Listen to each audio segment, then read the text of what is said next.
La congélation est un des meilleurs moyens de conserver un aliment. Mais selon la méthode, il se forme des cristaux de glace plus ou moins gros qui endommagent la texture. Quand on va décongeler, le mal est un peu fait, en quelque sorte, parce que ce qui va arriver, c'est qu'on va avoir les cristaux de glace qui se sont formés pendant la congélation qui vont fondre. En fondant, les cristaux peuvent briser les cellules, les faire éclater et va causer une perte d'eau, une perte de texture. C'est pour ça que des fois, les légumes ils sortent du congélateur un peu caoutchouteux, pas très appétissant, ou du petit jus là, qui se forme dans la viande qui décongèle. C'est pourquoi il faut savoir comment bien décongeler nos aliments pour ne pas les abîmer ou nous mettre à risque. Sur notre plan de travail, Anne-Marie, ce qu'on a, c'est le résultat de nos différentes décongélations. Anne-Marie a utilisé de la viande hachée pour illustrer les impacts sur les aliments de différentes techniques de décongélation. On a ici la dangereuse technique sur le comptoir qui a pris 5h20. C'est vraiment déconseillé. Faut pas du tout faire ça.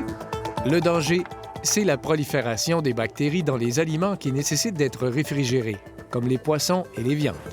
Donc, si on prend l'exemple du bœuf haché, bien, il pourrait avoir facilement 1000 bactéries par gramme de bœuf haché. Ça, c'est tout à fait normal. Mais si on laisse le bœuf haché sur le comptoir pendant 3h20, à la fin, on passe de 1000 à 1 million.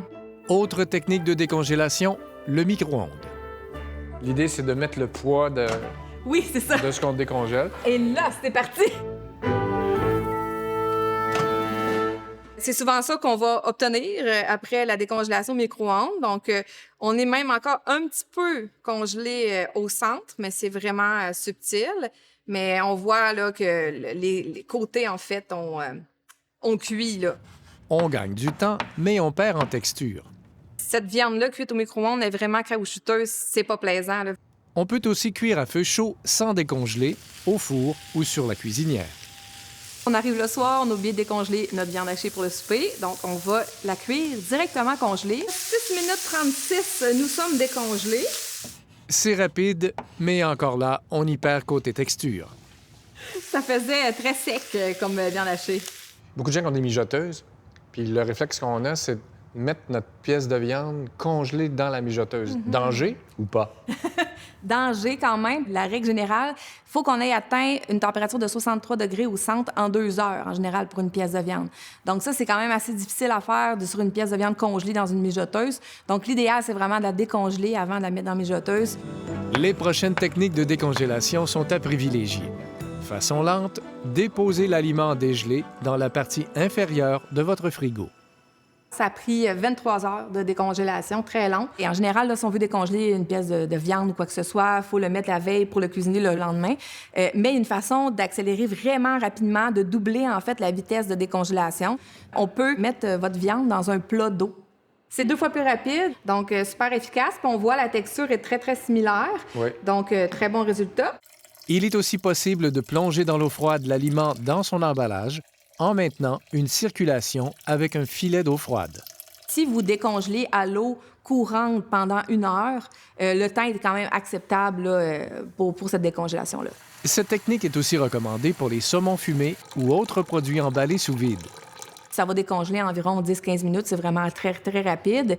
Mais la prudence s'impose si vous décidez de faire dégeler au frigo des aliments emballés sous vide. Quand on a un produit sous vide, il n'y a pas d'air. Puis quand il n'y a pas d'air et qu'on est au frigo, il y a une bactérie extrêmement dangereuse qui s'appelle Clostridium botulinum, qui est pathogène, qui crée une toxine qui s'appelle la botuline. Donc, il faut absolument ouvrir le sachet, par exemple, quand on va le décongeler pendant plusieurs heures au frigo. C'est qu'on va briser le vide. Et quand il y a de l'oxygène, cette bactérie-là ne se multiplie pas, elle ne crée pas de toxine. Est-ce qu'on peut congeler quelque chose qui a été décongelé? S'il est encore partiellement congelé, on pourrait le recongeler. Si la majeure partie de l'aliment est encore congelée, cela indique que l'extérieur n'a pas encore été exposé à des températures trop élevées pour que ce soit dangereux. Mais s'il est complètement décongelé, il faut absolument le cuire à ce moment-là parce que il va avoir été trop à risque. Que doit-on faire lorsqu'il y a un bris du congélateur ou une panne de courant? Si vous avez un congélateur, par exemple tombeau ou indépendant, ces congélateurs-là qui sont bien remplis vont garder les aliments congelés pendant 48 heures si vous n'ouvrez pas le couvercle. S'il est à moitié plein, on parle de 12 heures. Et pour un congélateur qui se trouve au-dessus d'un réfrigérateur, là, c'est quelques heures. C'est beaucoup moins efficace. Si le congélateur est plus chaud que 4 degrés Celsius, pas de chance à prendre, on jette tout. En résumé, Ne jamais décongeler d'aliments température pièce. Privilégiez la décongélation au frigo ou sous l'eau froide.